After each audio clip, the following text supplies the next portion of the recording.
Assalamualaikum warahmatullahi wabarakatuh. Alhamdulillahi rabbil alamin. Wassalatu wassalamul atammanil akmalani ala al-mab'uthi rahmatan lil alamin. Wa ashhadu an la ilaha illallah wahdahu la syarika lah. Wa ashhadu anna Muhammadan abduhu wa rasuluh. Salawatu rabbi wa salamu alaihi wa ala alihi wa ashabihi wa man sara ala nahjihi wastanna bisunnatihi ila yaumiddin. Alhamdulillah, puji syukur kita haturkan kehadirat Allah Azza wa Jal. Di kesempatan malam ini kembali kita lanjutkan kajian di Masjid Baitur Rahman Klidon, yang mungkin sudah cukup lama kita libur, sudah ganti tahun, setahun. Dan insya Allah kita masih konsisten dengan membaca buku umur yang kedua. Semoga Allah mudahkan untuk bisa kita selesaikan. Baik, pada pertemuan sebelumnya kita sempat menyinggung berkaitan dengan perkara wakaf tunai. Kita ulang sejenak ya. Wakaf tunai berarti wakaf dalam bentuk uang. Terus bagaimana bentuknya wakaf tunai ini? Ada dua penyalurannya. Yang pertama adalah wakaf tunai disalurkan untuk kegiatan wakaf fisik. Misalnya kita wakaf uang tapi untuk bangun masjid, untuk pengadaan fasilitas masjid atau pesantren atau yang lainnya. Maka wakaf tunai di sini sejatinya berubah menjadi wakaf fisik. Dan ulama sepakat seperti ini boleh. Yang kedua, wakaf tunai dan dipertahankan sebagai uang, sehingga tidak diwujudkan dalam bentuk fisik tapi bertahan sebagai uang. Untuk jenis wakaf tunai yang dipertahankan sebagai uang, di sini ada dua model penggunaannya. Yang pertama dikembangkan, yang kedua tidak dikembangkan. Kita ulangi ya. Yang pertama apa? Dikembangkan, yang kedua tidak dikembangkan. Untuk wakaf tunai yang berupa uang yang dikembangkan berarti dia diinvestasikan. Bisa dengan cara dipakai untuk membeli saham perusahaan atau digunakan untuk modal orang yang mau membangun usaha tertentu. Kemudian nanti ada pengembalian modal plus bagi hasil. Sementara untuk wakaf tunai yang tidak dikembangkan, maka pemanfaatannya adalah untuk membantu kaum muslimin yang membutuhkan. Lalu dana itu dijamin kembali. Misalnya diutangkan kepada masyarakat yang membutuhkan. Mungkin ada masyarakat yang mereka terjebak riba, transaksi riba, korban rentenir dan seterusnya. Dana itu bisa dipinjamkan ke mereka untuk nutupi korban rentenir, jebakan riba. Tapi nanti pengembaliannya 0% bunga dan utuh seperti semula. Sehingga dana itu mengalir ke banyak tempat, memberi manfaat, tapi balik lagi ke lembaga yang menangani wakaf tunai ini. Baik. Kemudian pertanyaannya adalah, bolehkah wakaf tunai seperti ini dilakukan?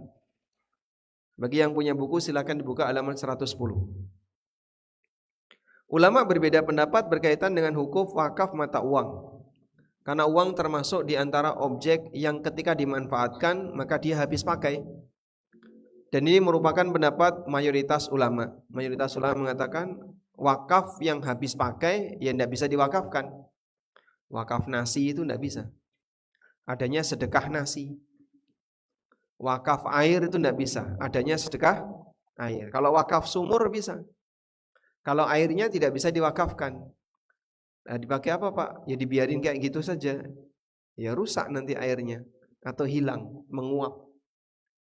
Tapi kalau wakaf sumber air bisa, seperti wakaf sumur atau wakaf misalnya selokan yang menyalurkan antara titik sumber air sampai daerah tertentu. Baik.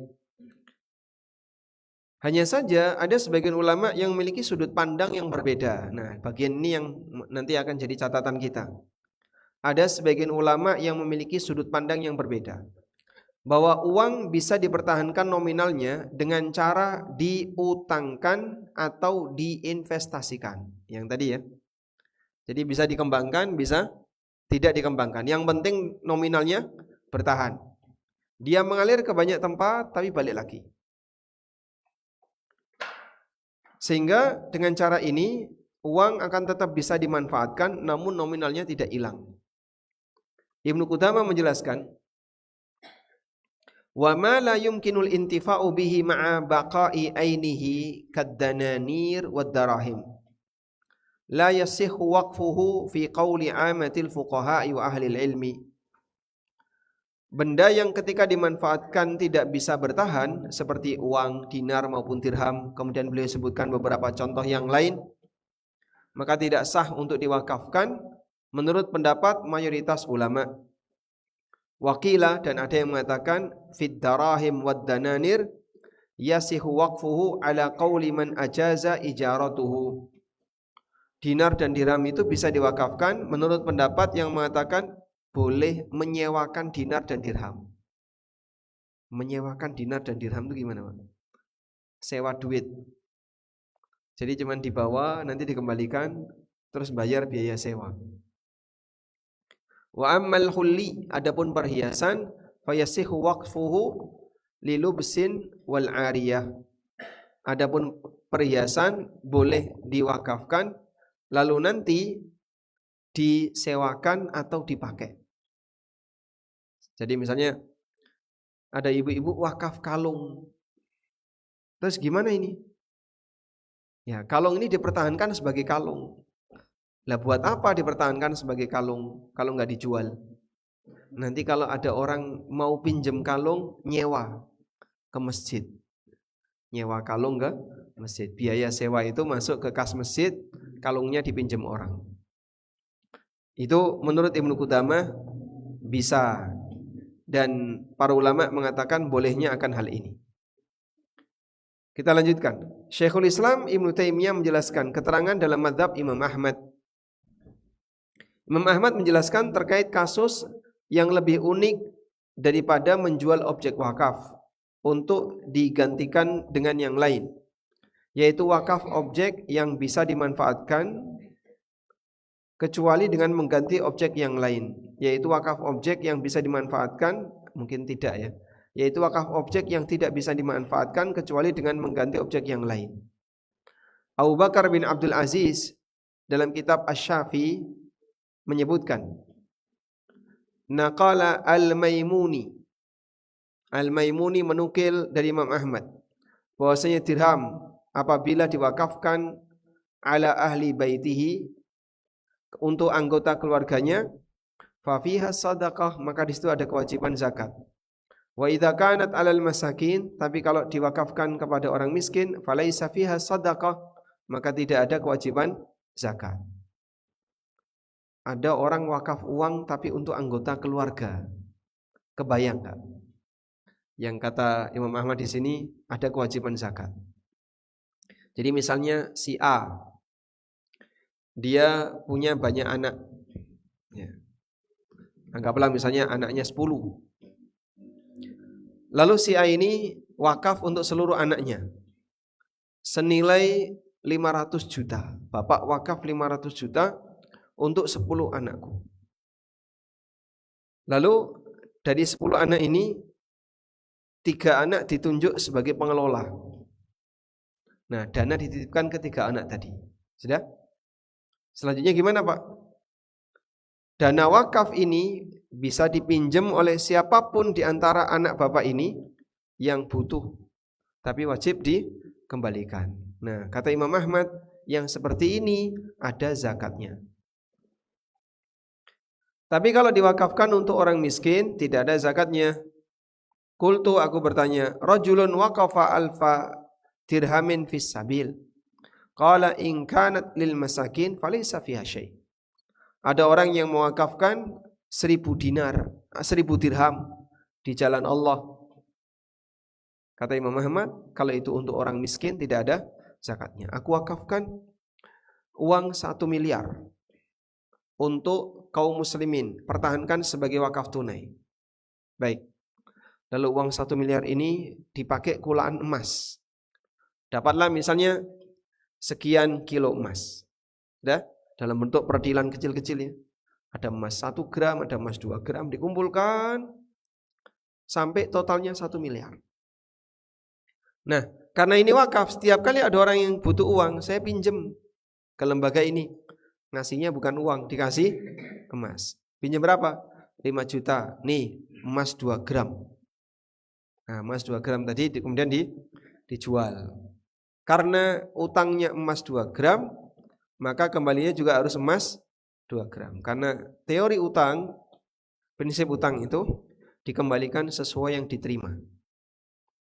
Jika berbeda, maka harus ada syarat khusus. Baik. Kemudian Ibnu Taimiyah membawakan keterangan Abul Barakat yang menyimpulkan bahwa hakikat wakaf tunai itu ada. Hakikatnya wakaf tunai itu ada. Abul Barakat menyebutkan, wa dhahiru hadza jawazu waqfil asman di ghardil qardi. Makna dari teks hadis tersebut atau dari perbincangan tersebut menunjukkan bahwasanya bolehnya wakaf uang tunai, wakaf dana likuid untuk diutangkan. Awit tanmiyah atau dikembangkan. Wa tasadduq birribhi, sementara keuntungannya disedekahkan. Kama qad hakaina an Malik wal Ansari, sebagaimana yang pernah kami kutipkan dari keterangan Imam Malik dan Al-Ansari, Zakaria Al-Ansari. Qala wa madhabu Malikin sihat waqfil athman lil qardi. Dalam madhab Imam Malik, sah orang itu wakaf tunai lalu nanti diutangkan. Nah, sementara di antara ulama yang bolehkan wakaf tunai di kalangan ulama Hanafiyah adalah Muhammad bin Abdullah Al-Ansari, muridnya Zufar. Di antara murid seniornya Abu Hanifah adalah Imam Zufar. Burhanuddin At-Tarabulsi mengutip keterangan dalam Fatwa An-Natifi bahwa ketika Muhammad Al-Ansari ditanya, apa yang bisa dimanfaatkan dari wakaf uang ketika benda itu tidak bisa dipertahankan? Jawab beliau, yadfa'uha mudarabatan wa yusaddiqu bil fadli. Wa yusaddaqu bil fadli. Diinvestasikan, nah nanti bagi hasilnya disedekahkan. Kesimpulannya, wallahu ta'ala alam, berdasarkan keterangan di atas bahwasanya kegiatan wakaf tunai pada hakikatnya bukan hal yang baru. Sehingga kalau sekarang ada orang yang komentar wakaf tunai ini bagian dari pengembangan bentuk wakaf yang baru. Pembahasan wakaf kontemporer. Tidak kontemporer mas. Sekian ratus tahun yang lalu sudah pernah dibahas oleh para ulama. Bahkan tadi kita sempat melihat kalau yang agak senior di sini adalah Muhammad Al-Ansari, muridnya Zufar, berarti masih di abad 3 Hijriah. Masih cukup dekat ya. Artinya termasuk di antara pembahasan yang sudah masuk kategori qaul mutaqaddimin, pendapat ulama mutaqaddimin. Jadi ada 3 generasi ulama ya. Mutaqaddimin, mutaakhirin, muasirin. Ulama masa lampau, ulama belakangan, ulama kontemporer. Kontemporer ini ya mereka yang sudah menjumpai teknologi walaupun sudah meninggal. Ya, seperti para masyayikh yang kita kenal, Syekh bin Baz, Syekh Utsaimin, dan yang seliting dengan beliau itu masuk generasi ulama muasirin. Kalau mutaakhirin yang hidup di abad 7 ke atas dan kanan kirinya. Kalau mutaqaddimin ya sekelas para imam madhab dan seterusnya. Ya ini cuma istilah saja, masalah pembagian ini sifatnya hanya untuk mempetakan posisi. Baik. Sehingga ini bukan hal yang baru. Para ulama telah menyinggung itu dalam karya-karya fikih mereka. Dari perbedaan pendapat di atas, para ulama sepakat bahwa objek wakaf harus bisa bertahan. Selanjutnya mereka berbeda pendapat apakah uang bisa dijadikan sebagai objek yang bertahan. Pada kondisi tertentu uang bisa diutangkan atau diinvestasikan dalam bentuk modal dan investasi bergilir sehingga secara nominal uang itu bertahan bahkan menghasilkan tambahan keuntungan, dan ukuran ketahanan uang bukan pada fisiknya namun pada nominalnya. Dari sinilah wakaf tunai itu ada, bukan mengada-ada. Karena memang sudah dibahas oleh para ulama, bahkan kelasnya mutaqaddimin. Baik. Ini kalau cuman dibaca ya, dan tidak ada realisasinya, ya hanya jadi teori. Tapi kalau misalnya diwujudkan dalam aktivitas yang real di masyarakat, mungkin nggak Pak? Mungkin, tapi berat. Karena urusan uang itu beresiko. Resiko apa saja? Kehilangan sedulur, kehilangan teman, berantem, jotaan, dan seterusnya. Ukhuwah bisa hilang gara-gara uang. Makanya terkadang kalau kemudian dalam kerjasama urusan yang tidak tunai itu orang tidak hati-hati, ada banyak resiko yang bisa mengancam. Ya. Sekarang coba kita lihat bukti nyata, real yang pernah terjadi. Sebuah proyek yang diselenggarakan oleh perusahaan Abdul Latif Jamil, Dr. Khalid bin Hadub Al-Muhaidib. Beliau peneliti urusan wakaf dan dekan Fakultas Studi Islam di Universitas Salman bin Abdul Aziz. Beliau pernah menyampaikan dalam salah satu kolom di situs berita ar-riyadh.com, contoh praktek nyata wakaf tunai. Di antara aplikasi modern bagi wakaf uang tunai saat ini adalah program Bab Rizki Jamil, Pintu Rizki Jamil. Salah satu program divisi sosial yang didirikan oleh perusahaan Abdul Latif Jamil.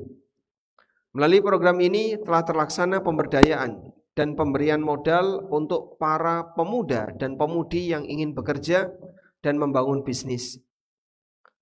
Dari program jenis ini, ribuan pengangguran telah berhasil diberdayakan dan diberikan modal dari jumlah uang yang telah ditentukan dari perusahaan untuk keperluan program ini di masyarakat. Dan ini swasta, Pak, bukan milik negara. Tapi karena program ini tujuannya adalah untuk membantu kaum muslimin, bukan dengan cara dikasih umpan, tapi dikasih pancing.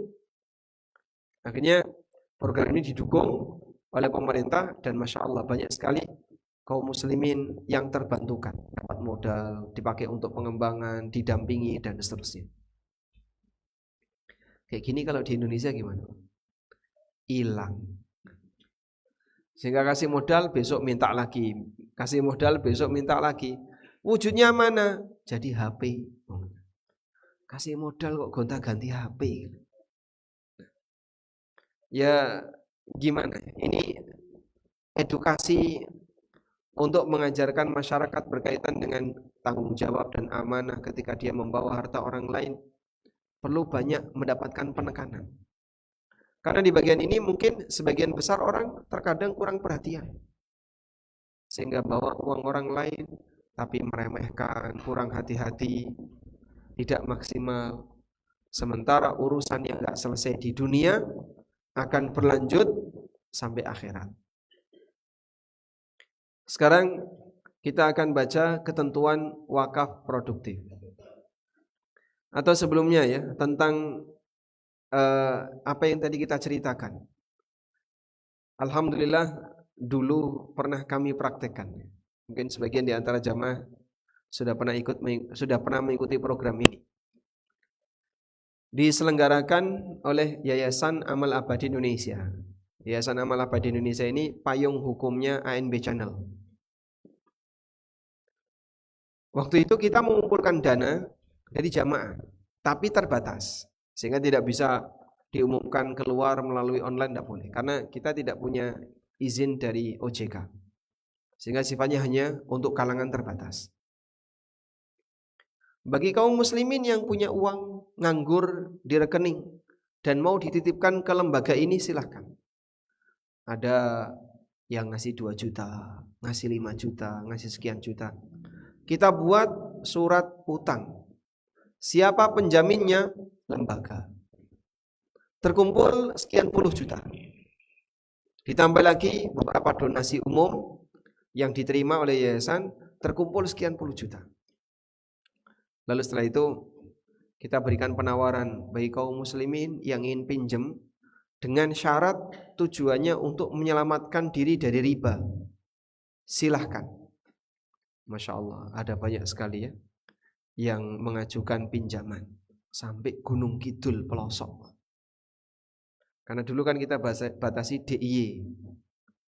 Nah, yang capek adalah tim verifikasi. Dia harus datang ke sana untuk verifikasi, kira-kira orang ini layak enggak untuk diberi pinjaman. Sudah? Sehingga ada biaya tambahan untuk verifikasi. Padahal mereka volunteer, gratisan. Cuman hanya dikasih ya paling uang makan siang, tambah biaya transportasi. Kendaraan pribadi kita bayar bensinnya. Bersedia dulu Pak. Lama-lama makin banyak gak kuat.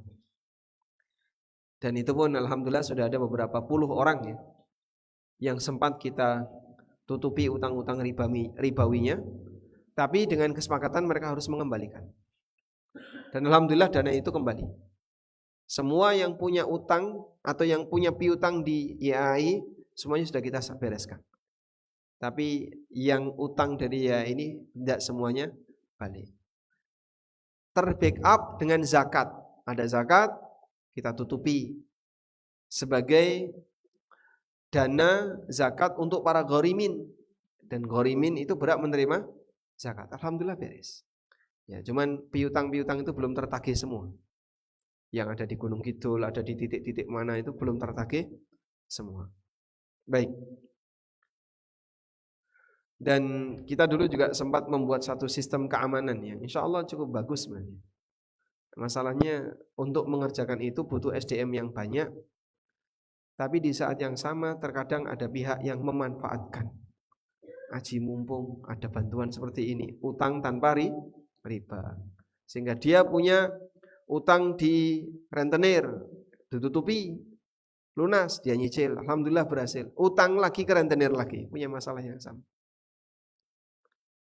Nah, wallahu alam. Jadi terkadang lembaga yang berusaha untuk boleh disebut terlalu baik bagi masyarakat di waktu yang kurang tepat dimanfaatkan oleh para pendekar berwatak jahat. Akhirnya kayaknya gak sanggup kita tutup lembaga itu. Walaupun sekarang masih banyak ya. Kadang ada orang yang japri WA, masih ada gak dana pinjaman. Aduh, Pak sudah gak sanggup lagi Pak, gak kayak dulu Pak. SDM-nya sudah terlalu capek untuk verifikasi, penagihan dan seterusnya. Baik, sekarang kita akan baca ketentuan wakaf produktif. Kita tambahkan di bagian akhir dari buku ini mengenai ketentuan wakaf produktif. Insya Allah ini selesai ya. Dalam muktamar keempat tentang wakaf yang diselenggarakan oleh Universitas Islam Madinah bekerjasama dengan Kementerian Urusan Islam dan Wakaf tahun 1434 Hijriah, Profesor Dr. Hasan As-Sayyid Hamid, Guru Besar Dirasah Islamiyah Fakultas Adab dari Provinsi Manufiyah Mesir, salah satu konsideran. Jadi waktu itu yang hadir tidak hanya dari Saudi, termasuk dari daerah yang lain, termasuk dari Mesir. Beliau menyampaikan sebuah artikel judulnya Dhawabit Istithmar wal Waqaf fil Fiqhil Islami, batasan investasi dana wakaf dalam tinjauan fikih Islam. Kami terjemahkan dengan lebih sederhana untuk beberapa batasan wakaf produktif yang beliau sebutkan, disertai beberapa tambahan keterangan yang dicantumkan dalam Al-Ma'ayir Syar'iyah, Juklak Perbankan Internasional, Perbankan Islam Internasional, yang diterbitkan oleh Lembaga Pengawas dan Audit Lembaga Keuangan Islam, kantornya di Bahrain. Syaratnya apa saja wakaf produktif? Pertama, pengembangan hasil wakaf tidak melanggar syariat. Misalnya diinvestasikan untuk usaha yang halal. Dan ini merupakan aturan yang paling vital dalam pengembangan dana wakaf. Jelas ya. Udah? Yang kedua, bentuk investasi harus mempertimbangkan sisi kemaslahatan, di mana dana tersebut memiliki peluang besar bisa dikembalikan dan aman dari resiko.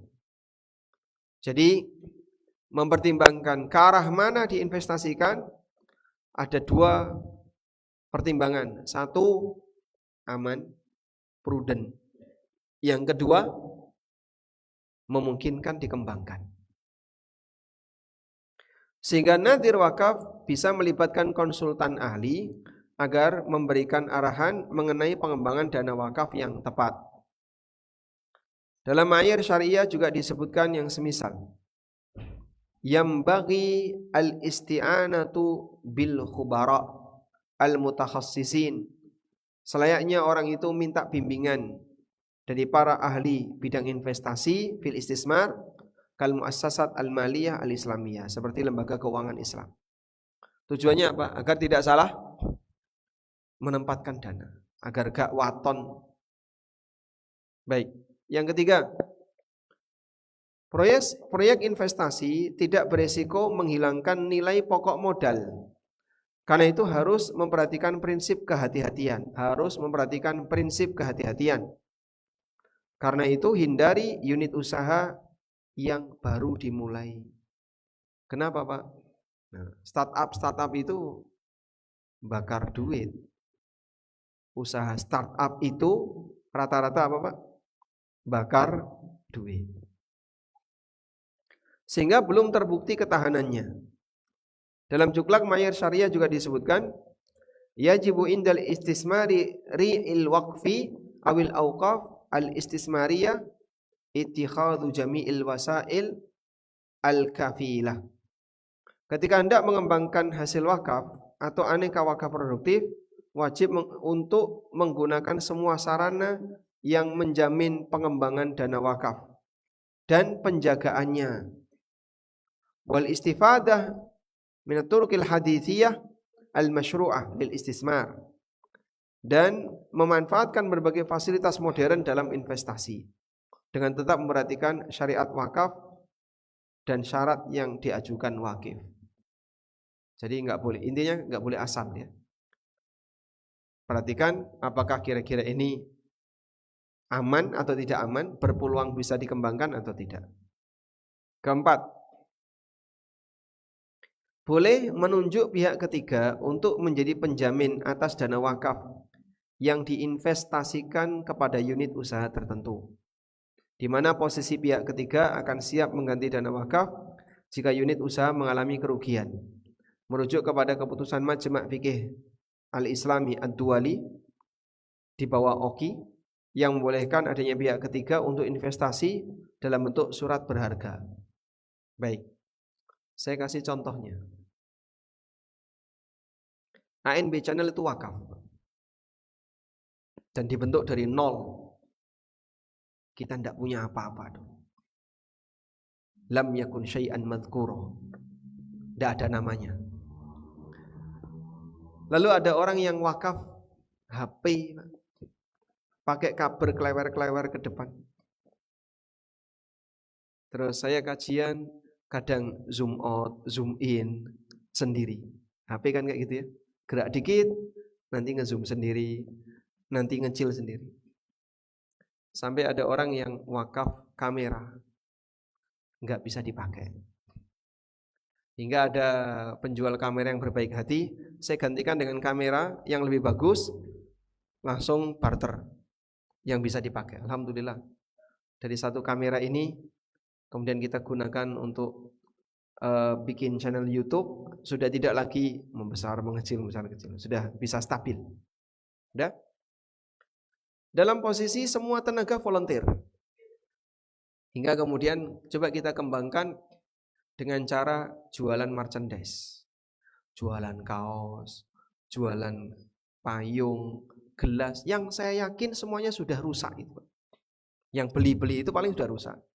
Gelasnya mungkin sudah pecah, payungnya sudah rusak, kaosnya sudah hilang gambarnya.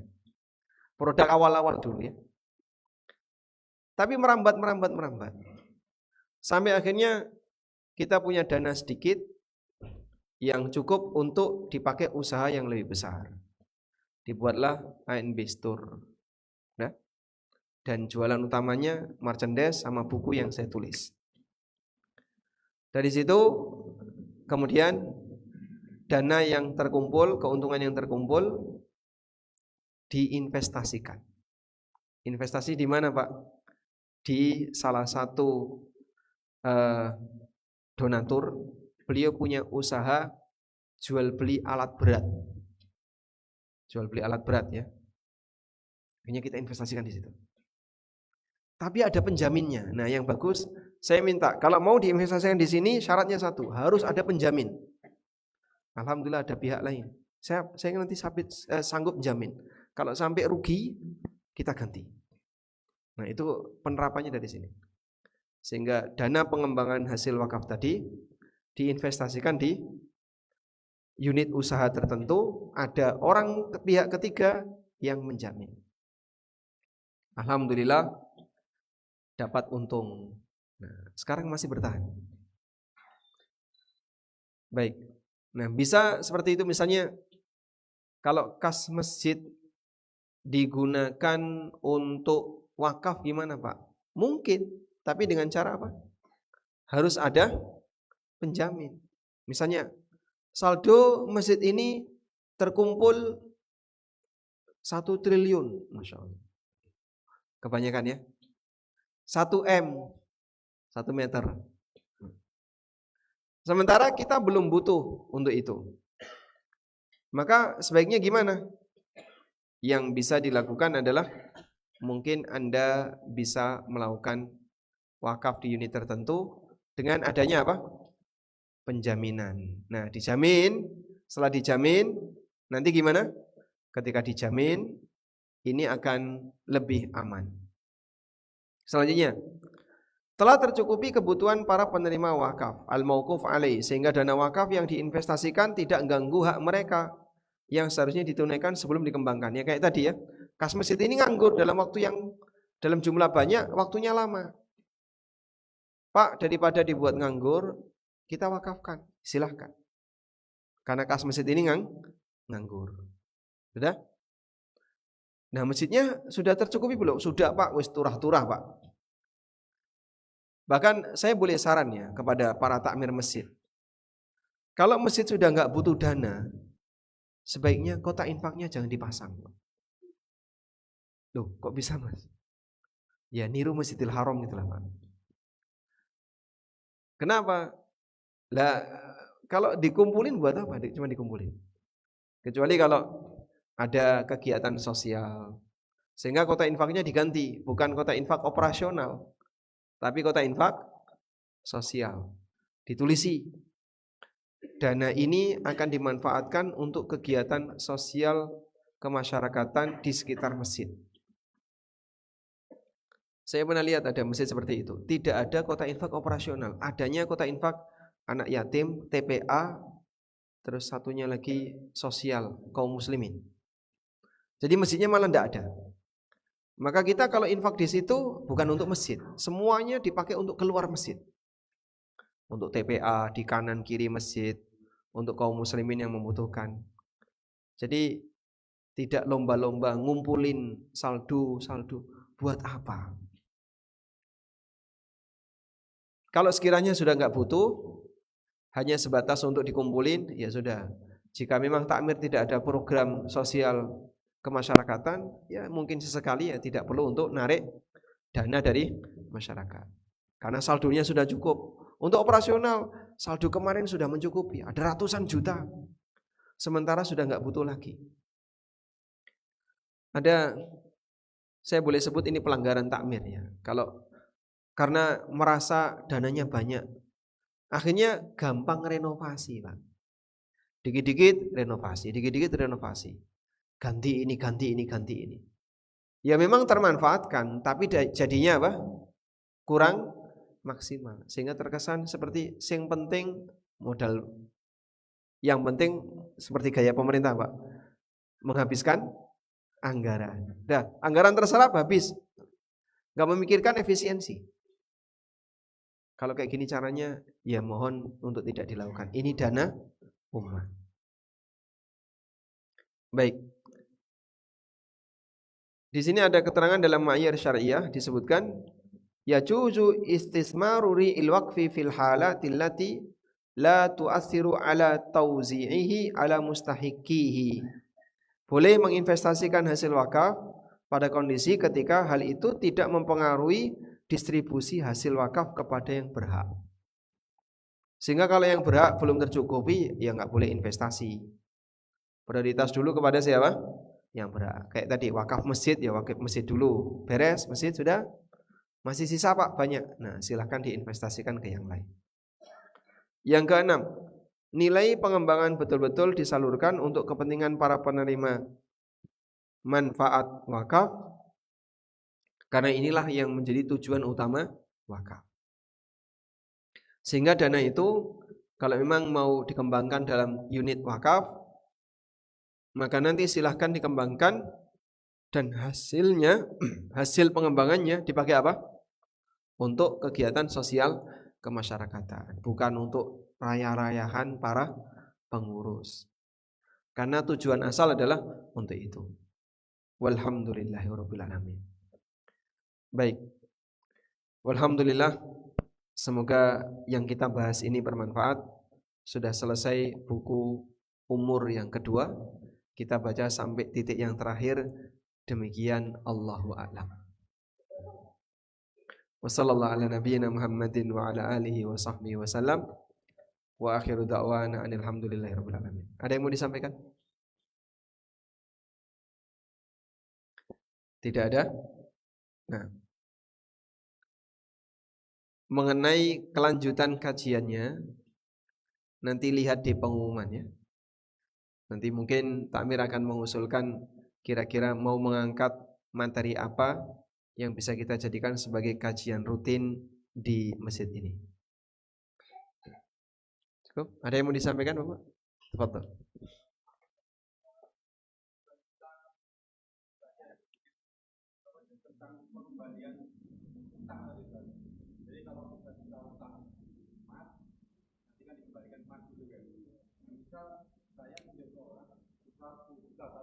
Tahun yang lalu, nah dikembalikannya sekarang, atau apakah mengembalikannya 10 juta juga?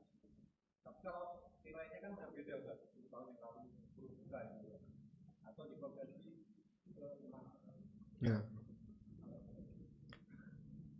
Kalau orang punya utang uang 10 juta 10 tahun yang lalu mau dikembalikan sekarang, apakah dikembalikan 10 juta atau harus ada kelebihan? Allah memberikan solusi tentang masalah riba. Dan Allah mengatakan di bagian akhir dari solusi itu, faman ja'ahu mau'idhatun min rabbih fantaha falahu ma salafa wa amruhu ilallah. Siapa yang sudah mendapatkan keterangan dari Rabb-nya dan dia berhenti, maka dia berhak untuk mendapatkan pengembangan di masa silam dan urusannya kepada Allah. Lalu bagi mereka yang sudah mendapatkan pengetahuan, Allah Subhanahu wa taala mengatakan, falakum ru'usu amwalikum la tadlimuna wa la tudlamun. Kalian berhak mendapatkan nilai pokok dari utangmu sehingga kamu tidak mendolimi dan tidak didolimi. Bagaimana makna tidak mendolimi dan tidak didolimi? InsyaAllah kita jelaskan setelah adzan isya. Wassallallahu ala nabiyyina Muhammadin wa ala alihi wa sahbihi wasallam.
Alhamdulillah wassalatu wassalamu ala Rasulillah wa ala alihi wa sahbihi wa mawala.